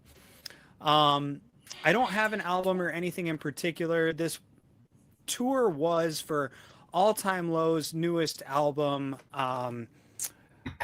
What did they call this album? I don't even remember, but some of the main hits off of it were songs like Oh No and Sucker Punch. I feel terrible. I can't think of the main title of it. I'm looking it up here. I apologize. This is counting towards the 5 minutes, guys, by the way. So hey, man. Trying to keep it quick. You're at about 4:13 now. It's called Everyone's Talking. So this was the Everyone's Talking tour for All Time Low. And trust me, I will come back and we will discuss this and I will explain why. But these are some photos that I took up in Omaha again at a venue called Steelhouse back in October. Opening the show was a band called The Paradox, who I unfortunately did not get any photos of because they started a half hour earlier than I was told they would. So unfortunately I missed it, but these guys are up and comers in the pop punk scene. They are very good. They are the first all black pop punk band to be signed to a major label. And they are really making waves in the space and doing some really cool things, working with some really cool people. And they are currently on their first headlining tour right now. So if you're interested, check out The Paradox. Like I say, brand new band, up and comers. They're going to be huge. So our next band was The Cab, who is kind of emo royalty. Just a really solid show. I'd never seen these guys live before. I'd never really seen or listened to their music. I knew of them, but didn't really get into it. And these guys were catchy as hell. They had the whole audience moving with them. They put on a live show, as you can see from some of these photos here. Their singer's energy and their bass player's energy was through the roof, man. And these guys, again, they put on a great show. Super entertaining for a band I'd never heard of. This live performance made me go back and listen to some of their music, which is always a great thing for a live performance. Third band, our direct support, was Mayday Parade, who I've talked about on this show before. They are one of my all-time favorites. they are so entertaining to watch. And I apologize, I got some. I was going to say, did anybody else hear that? That was my phone, I believe. I Okay. moved it. I think. Yeah, I've got some shielding issues going on over here. I apologize. I will look into that. But anyway, the Mayday Parade, their drummer is one of the most fluid musicians I've ever watched. If you just want to go watch a live video for a guy who knows how to freaking drum, this guy does. Their lead singer, Derek Saunders, sounds exactly like he does on recordings live. It is a wonderful show. The guy's barefoot at every show I've ever seen him at, and I think he only owns about 6 shirts. But he is so talented. This is one of those bands where I might not necessarily go to see them, but if they are on a bill that I enjoy, it will be a deciding factor between whether to go or whether not to go. So yeah, again, I was fortunate enough to get a photo pass for this one, got right up close and personal, took these photos from the pit. Awesome experience, awesome venue. Honestly, Steelhouse, great venue. Got some sweet action shots of the guys here. This is one of my favorite photos I've ever taken, mostly because I managed to get the singer on the way up, not on the way down, so his hair is still in place. And it just adds a little more action to this shot. And then our headliners, All Time Low. These guys, one of my favorites of all time. I've mentioned them on the show. I styled some songs after them last year. I will continue to style songs after them this year. These guys put on such a good performance. These guys were one of my big influences as a musician. We're talking 15 years ago. I got pretty emotional after shooting this set because I never in a lifetime anticipated I would be in a position to do something like this. These guys, absolutely amazing live show, always interacting with their audience, as you can see in this photo here. A fan made a sign that said, "Alex, draw my next tattoo." They passed it up to the front, and Jack, the guitar player, drew a snowman with a penis on it.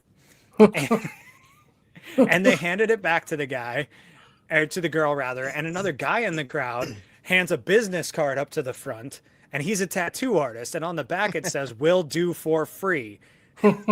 And they put it back in the crowd and say, "Pass this back to the girl with that. You take it to his shop and make him own up to his work." Right. So it's dinner and a movie, so to say. But these guys put on an excellent show. Again, just super, super fun.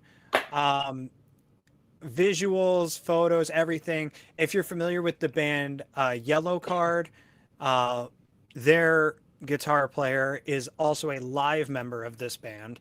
And again, just some action shots to show what it was really all about, what it was like being right up close and personal with them. Again, something I never thought I'd get to do, that because I'm able to share it here on the Barroom, I was given the opportunity. And so to wrap all this up, last week we talked albums, we talked vinyls. I asked for suggestions and recommendations of things to listen to, which I am still asking for, because next week we will be starting on that part of it.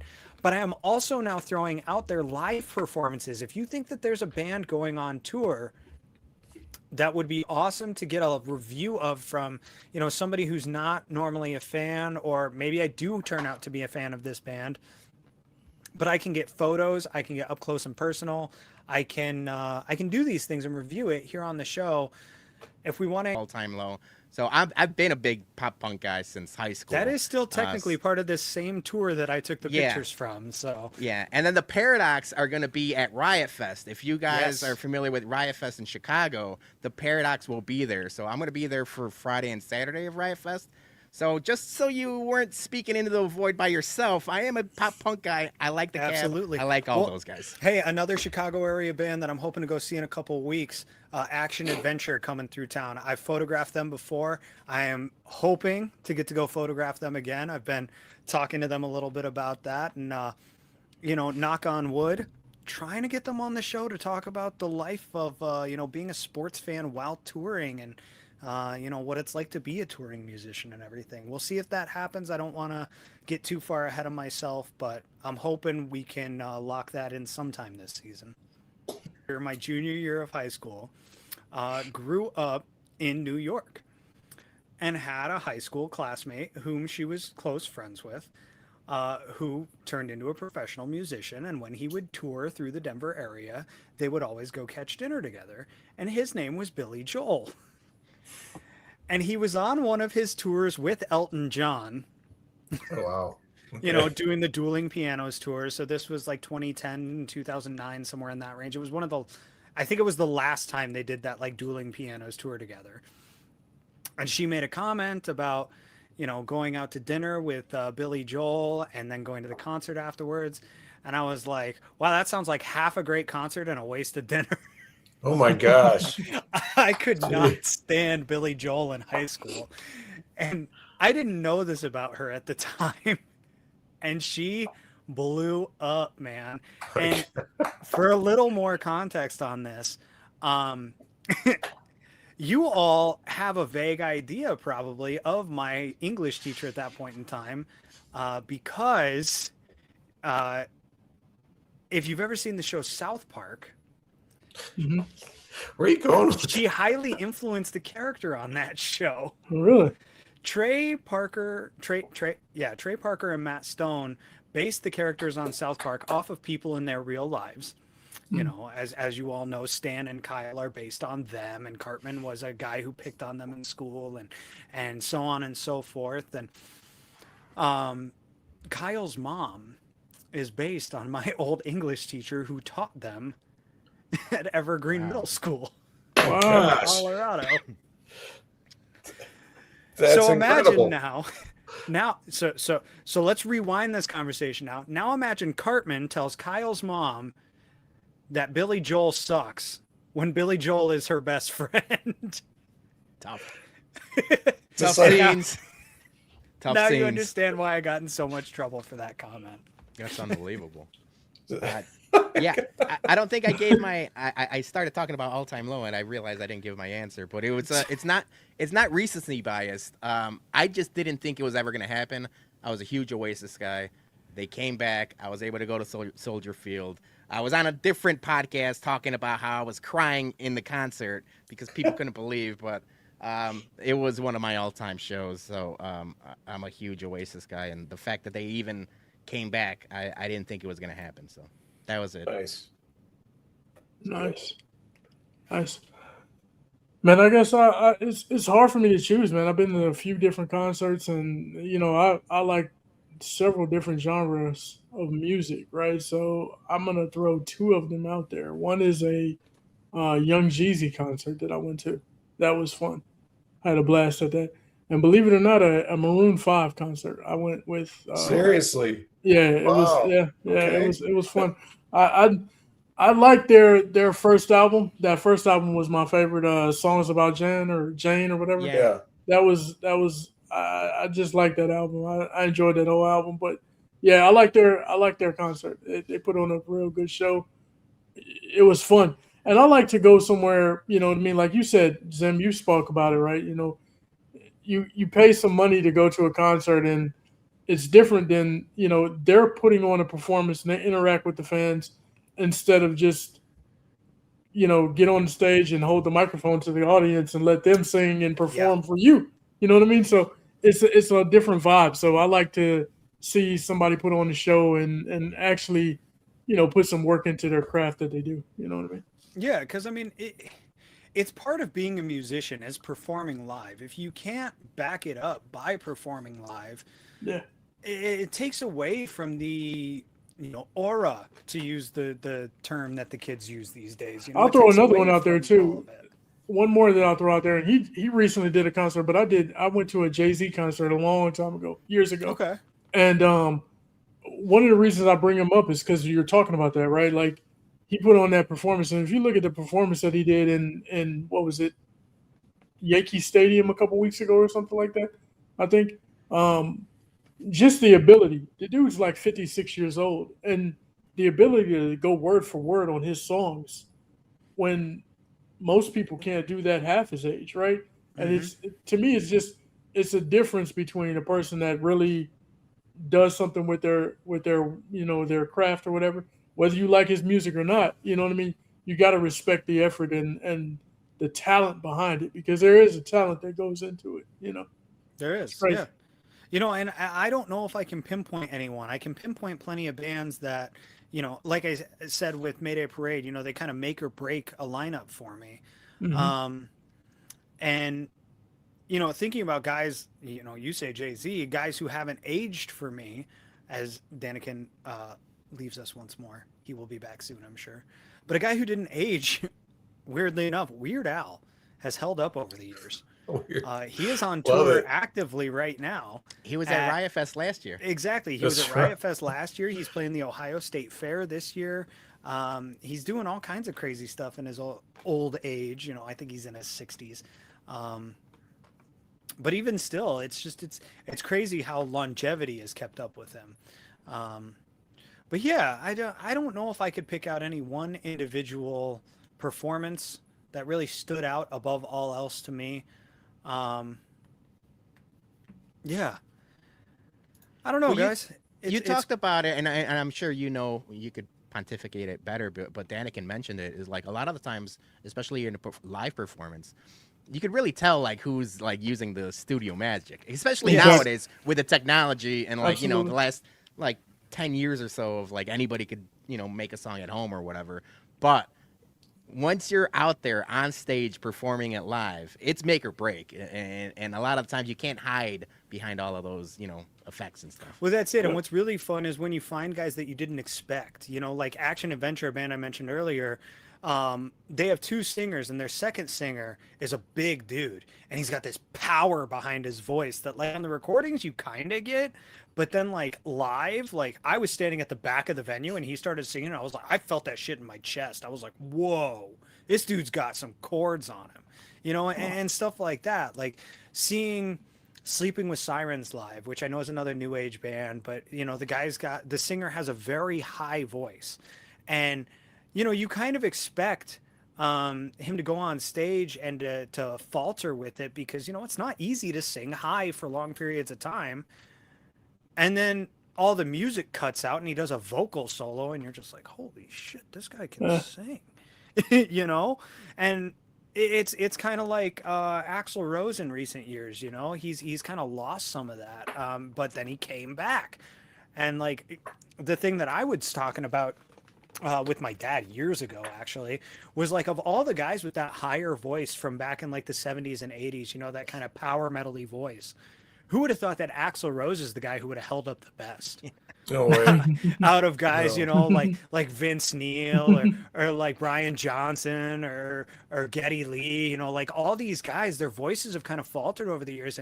And yeah, Axl Rose had some down moments, but like he realized it and then fought back and like then went on and headlined tours for other bands because his voice was holding up better than their singer's voice. Oh. Yeah, we were lucky enough to see him at Soldier Field, actually 2 times that they came back, first and second time or whatever. You could tell he got into shape. Like the first time he wasn't in like performing shape. The second time he was kind of like a little slimmed down, and I felt like that helped a lot. Yeah.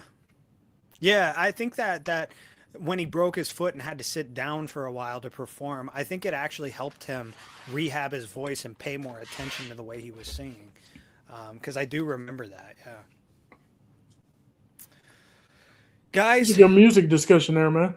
That is so much more music talk than I anticipated tonight, and I am so grateful that you all engaged with me on it, because honestly, it's the segment of the show that I've been the most hesitant about, because I just don't know what direction it's going to go every week. Whereas with the Bears, we know what direction the Bears are going to go. We were all riding the same highs and the same lows.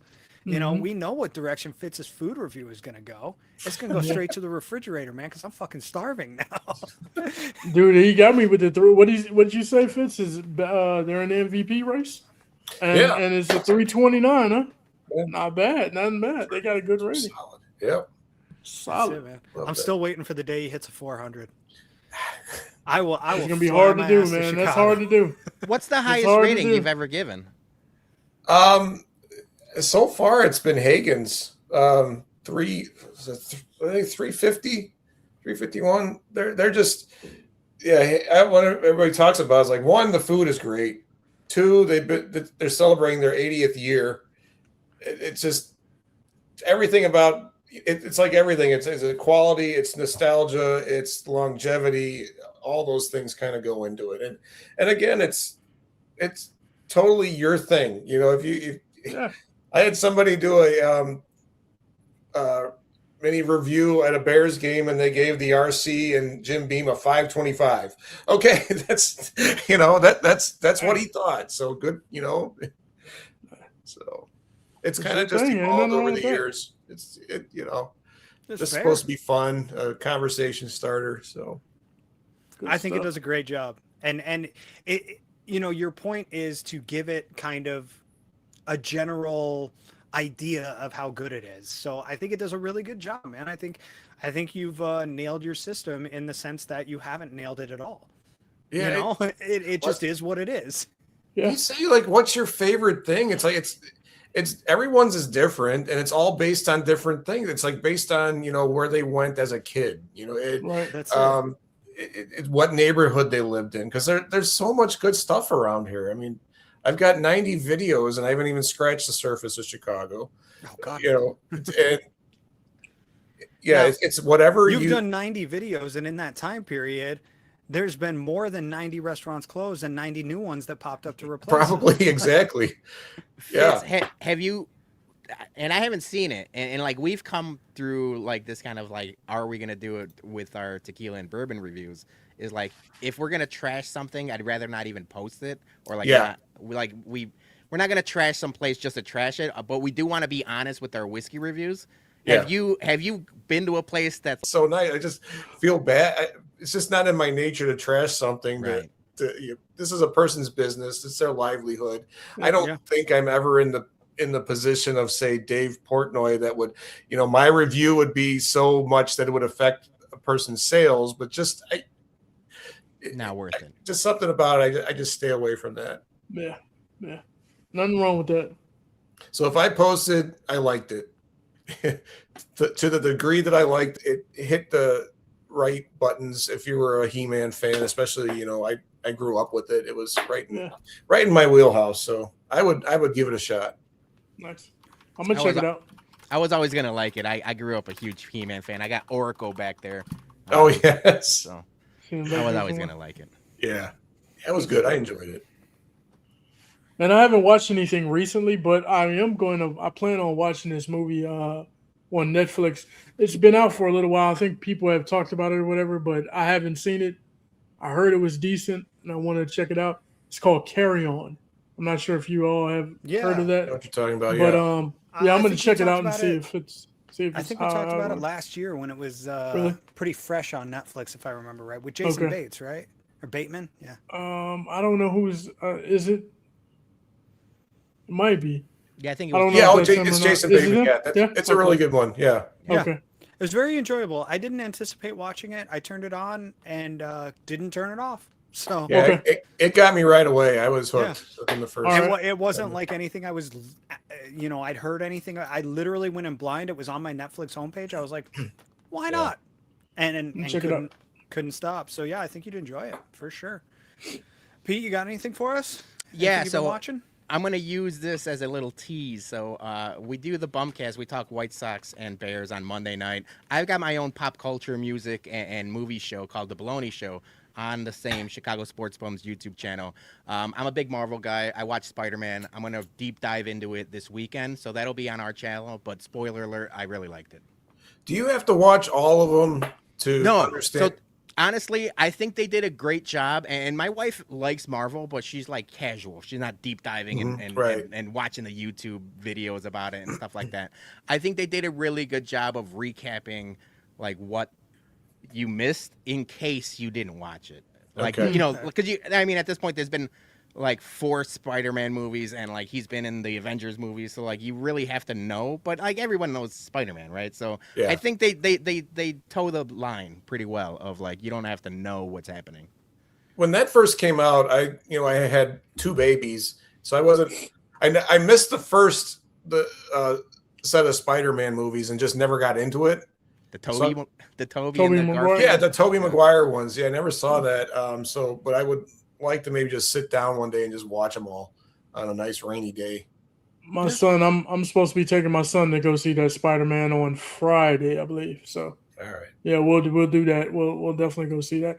And I think they've made over $1 billion already in the Spider-Man movie, right? $1 billion in their first 3.5 days. It's the biggest opening weekend of all time. Insane. It beat Avengers, and it's not stopping. I mean, there was say what you will about Marvel, because I do agree that they've been in the dumps for for a little while now.